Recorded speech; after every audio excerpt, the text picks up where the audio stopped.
सबसे पहले तो मैं अल्लाह रब्बुल इज़्ज़त की बहुत ज़्यादा शुक्रगुजार हूँ कि उसने मुझे इतनी इज़्ज़त दी और इस मकाम तक पहुँचाया कि मैं अपनी लाइफ के जो फैक्ट्स हैं, जो जर्नी में आपके साथ शेयर कर सकूँ।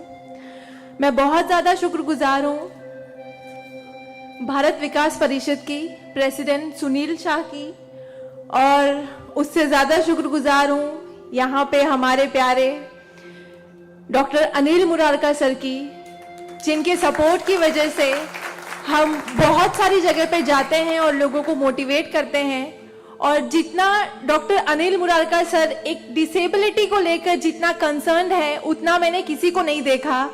तो I really thankful for him for that. 2008 मैंने अपना 10th क्लियर किया था। मैंने टॉप किया था पूरे जोगेश्वरी में विथ 92.15% लेकर, और मेरा ख्वाब था कि मैं डॉक्टर बनूं और लोगों को सर्व करूं।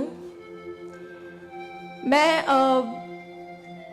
मिडिल क्लास से ताल्लुक़ रखती हूं। मेरे जो अब्बू हैं वो वेजिटेबल वेंडर हैं, तो हमारे घर पे बहुत फाइनेंशियली प्रॉब्लम थी।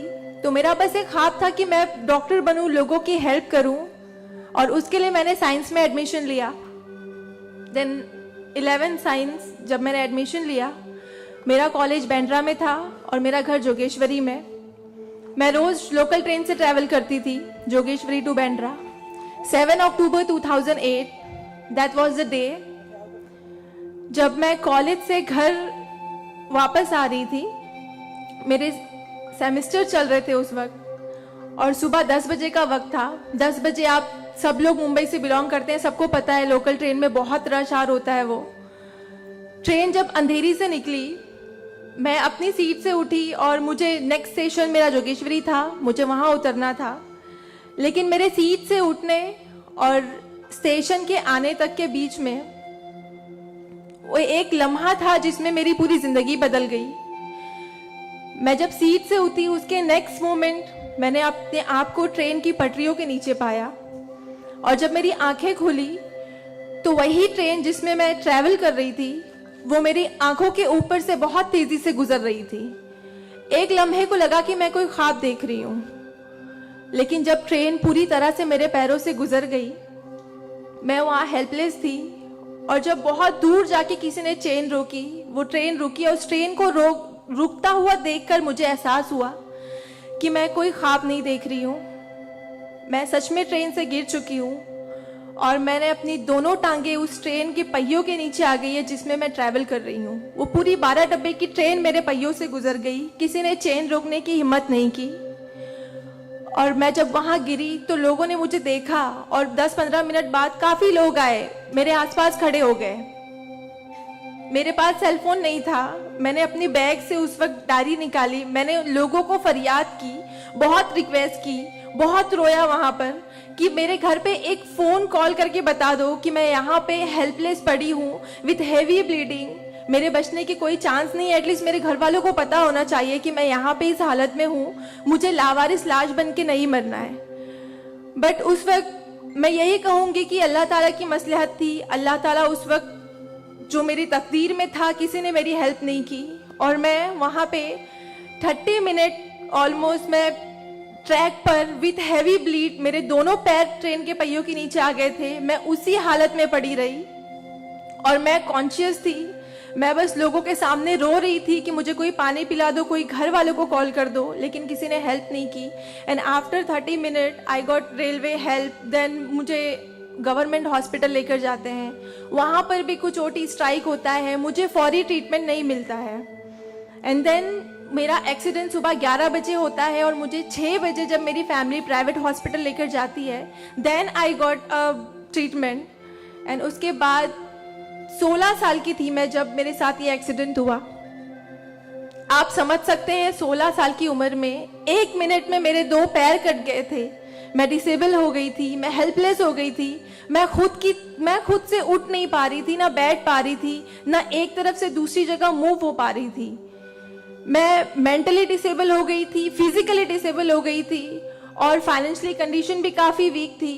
वो सारी चीज़ें मेरे दिमाग में चल रही थी और जब लोग मुझे देखने आते थे तो कुछ कुछ लोग हमदर्दी में नेगेटिव कमेंट्स भी करते थे कि 16 साल की बच्ची है, 2 पैर खो दिए हैं, सारी जिंदगी माँ बाप के ऊपर बोझ रहेगी, ये जिंदा क्यों है, इससे अच्छा ये मर जाती। ये सारी बातें लोग आके जब मेरे सामने करते तो मेरे जहन में वो सारी बातें चलती कि सीरियसली मुझे अल्लाह ने जिंदा क्यों रखा। जब मुझसे दोनों पैर ही लेने थे 16 साल की उम्र में, मैं खुद से मूव नहीं कर सकती हूँ, मेरी मम्मी को इतना सब कुछ झेलना पड़ रहा है। जिस उम्र में मुझे अम्मी की हेल्प करनी चाहिए उस उम्र में वापस से मम्मी मुझे गोद में उठाकर लेकर जा रही हैं, वापस से मेरी खिदमतें कर रही हैं। तो मेरी जिंदगी का मकसद क्या है? मुझे दोबारा जिंदगी क्यों दी अल्लाह ने? मैं बहुत शिकायतें करती थी अल्लाह से, मैं बहुत रोती थी, लेकिन उस मुश्किल वक्त में मेरे कॉलेज, मेरे स्कूल टीचर्स और बहुत से ऐसे नेक बंदे भी थे जिन्होंने मुझे हौसला दिया। उनमें सबसे पहले मेरी फैमिली आती है, मेरी बड़ी सिस्टर की फैमिली आती है। मेरी मम्मी ने मुझे एक जुमला कहा जो जिंदगी भर और मैं हर फंक्शन में बोलती हूँ, वो कि बेटा तुम रो मत, तुम्हारे साथ आज जो ये हादसा हुआ है, अल्लाह ने तुमसे सिर्फ 2 पैर लिए हैं, तुम्हारे पास तुम्हारा दिमाग है, तुम इतनी फास्ट ट्रेन से गिरी हो, तुम्हारे सर पे चोट लग सकती थी, तुम्हारी जान जा सकती थी, लेकिन अल्लाह ने सिर्फ तुमसे 2 मामूली पैर लिए हैं। क्या पता फ्यूचर में तुम्हारे लिए बहुत कुछ रखा हो।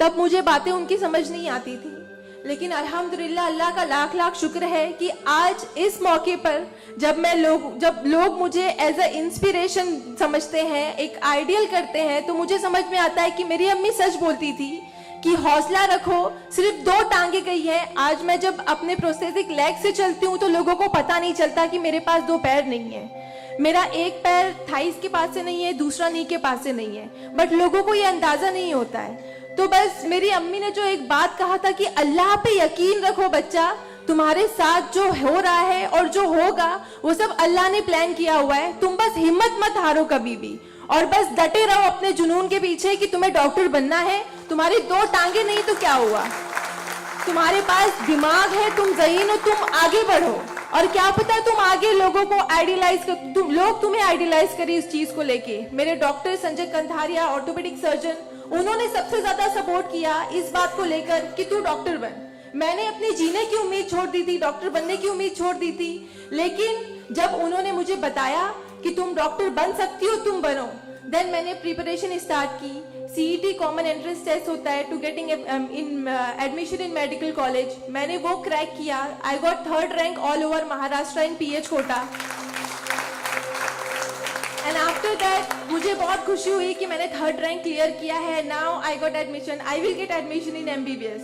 बट वहाँ पर भी एक प्रॉब्लम थी मेरे लिए कि मुझे डिसेबल परसेंटेज 89% डिसेबल हूँ मैं, और मेडिकल में एडमिशन के लिए 40 to 70 there is a criteria to get admission for MBBS। मैं मोर देन 70% डिसेबल हूँ, ये कहकर मुझे उन्होंने डिनाई किया कि आप एलिजिबल नहीं हो, आप MBBS में एडमिशन नहीं ले सकते हो, आप डॉक्टर नहीं बन सकते हो।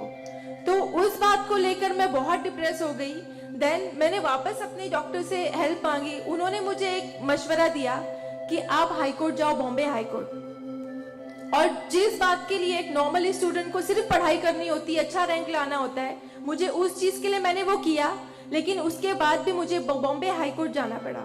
एंड मैं गई, मैंने अब हार नहीं मानी और मैं गई, बिकॉज वो मेरा हक था, मुझे डॉक्टर बनना था। और जब मैंने वापस अपनी नॉर्मल जिंदगी स्टार्ट की अपने प्रोस्थेटिक लेग से, मैंने आना जाना शुरू किया, अकेले ट्रेन ट्रैवल करना शुरू किया, देन मैंने रियलाइज किया कि मेरे अंदर कोई कमी नहीं है, मैं एक नॉर्मल लड़की हूँ, मेरे पास पैर नहीं तो क्या हुआ, मैं लोगों को सर्व कर सकती हूँ, मेरे अंदर पैशन है डॉक्टर बनने का।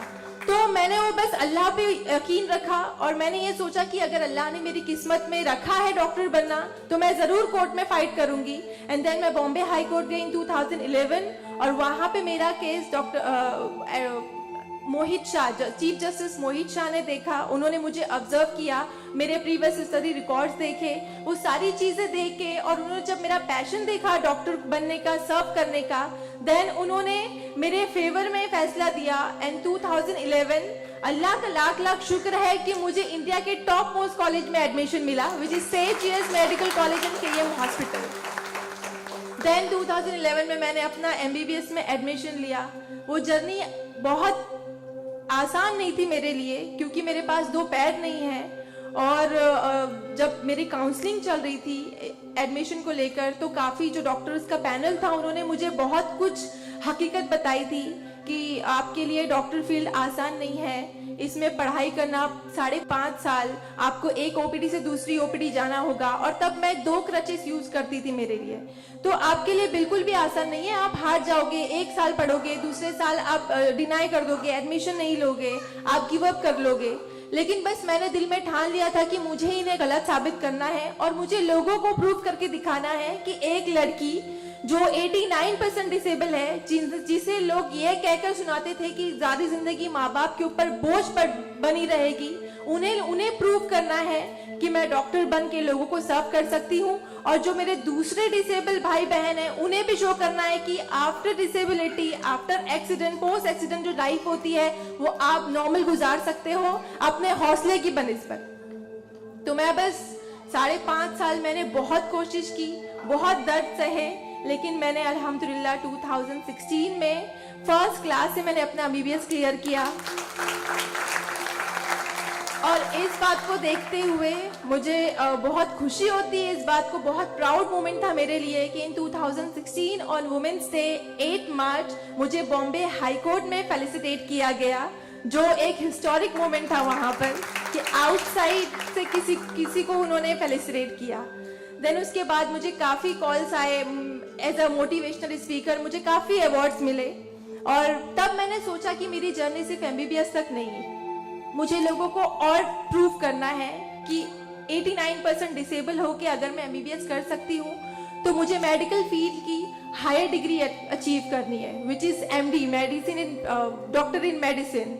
देन मैंने उसके लिए भी कॉमन एंट्रेंस टेस्ट दिया and again I got third rank in all over Maharashtra. और यहाँ पर भी देन अगेन उन्होंने प्रॉब्लम क्रिएट की मेरे लिए। After completing my MBBS with flying colours, उन्होंने वापस मेरा मेडिकल एडमिशन डिनाई किया कि आप नहीं कर सकते हो because you are 89% disable. Then मुझे एक बहुत हम्बल इंसान मिले, member of parliament Kirit Somaiya sir, उन्होंने फौरन से मेरी एप्लीकेशन सेंट्रल हेल्थ मिनिस्टर के पास लेकर गए और वहां से विद इन 2 days ये जो क्राइटेरिया है 40 to 70% डिसेबिलिटी का मेडिकल में एडमिशन के लिए, this is a 20 years old clause, और विद इन 2 days ये क्लॉज चेंज करवाया उन्होंने बिकॉज ऑफ माई एप्लीकेशन। वो क्लॉज चेंज होके बस ये है कि मिनिमम 40% क्राइटेरिया है और मोर देन 70% जो भी डिसेबल हैगा they will get admission in medical field. तो मेरी जो जर्नी थी यहाँ तक की, और उसके बाद मैंने रिसेंटली 2019 में मैंने MD में एडमिशन लिया और विद सेम कॉलेज सेठ GS medical college in KM hospital, और मैं अभी रिसेंटली फर्स्ट ईयर रेसिडेंट हूँ MD पैथोलॉजी में। मेरी जो यहाँ तक की जर्नी है मैंने बहुत अच्छे से तो नहीं बताया आपको, लेकिन बहुत सारी बातें मिस है इसमें बिकॉज मेरे पास टाइम नहीं है, आप लोगों को भी लेट हो रहा है। लेकिन ये सारी जो मेरी जर्नी है, ये सब बताने का मकसद यही है आप लोगों को कि जिंदगी में देखो चाहे कुछ भी प्रॉब्लम आए, बिकॉज मेरी लाइफ में मुझे लगता है कि सारी प्रॉब्लम्स थी, फाइनेंशियल प्रॉब्लम्स थी, फिजिकल प्रॉब्लम थी, मेंटल प्रॉब्लम थी, सारे ऑड्स थे मेरी लाइफ में, लेकिन मैंने बस 2 चीजें ध्यान में रखी। एक तो मेरी अम्मी की बात कि अल्लाह पर यकीन रखो, अल्लाह अपने बंदों से 70 माओं से ज्यादा प्यार करता है। एक माँ हमारी छोटे से दर्द को बर्दाश्त नहीं कर सकती, वो तो 70 माओं से ज्यादा प्यार करता है, तो हमें दर्द में कैसे रख सकता है वो? तो उसने जरूर कुछ अच्छा रखा है हमारे लिए। अगर छोटी सी प्रॉब्लम आई जिंदगी में तो उससे हार नहीं मानो, उससे लड़ना सीखो, हमेशा अपना हौसला जिंदा रखो, बिकॉज आपके पास अगर हौसला है तो आपकी लिए जिंदगी जीने की उमंग रहेगी, बिकॉज बगैर हौसले के कोई जिंदगी नहीं जी सकता। तो आप लोग प्लीज अगर छोटी से छोटी प्रॉब्लम भी आए, कोई भी परेशानी आए, आप लोग लड़ना सीखिए और जिंदगी जीना सीखिए।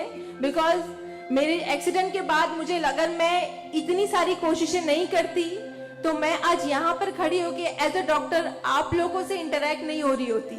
तो बस कभी भी हार मत मानिए। और ये एक शेर है आप सबके लिए, हौसले की तुर्कश में कोशिश का वो तीर जिंदा रख।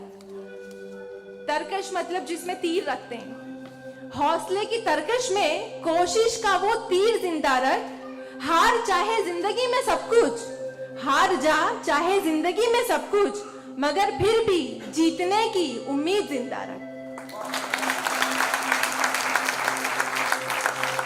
Thank you so much, thank you all of you, मुझे इतने अच्छे से सुनने के लिए।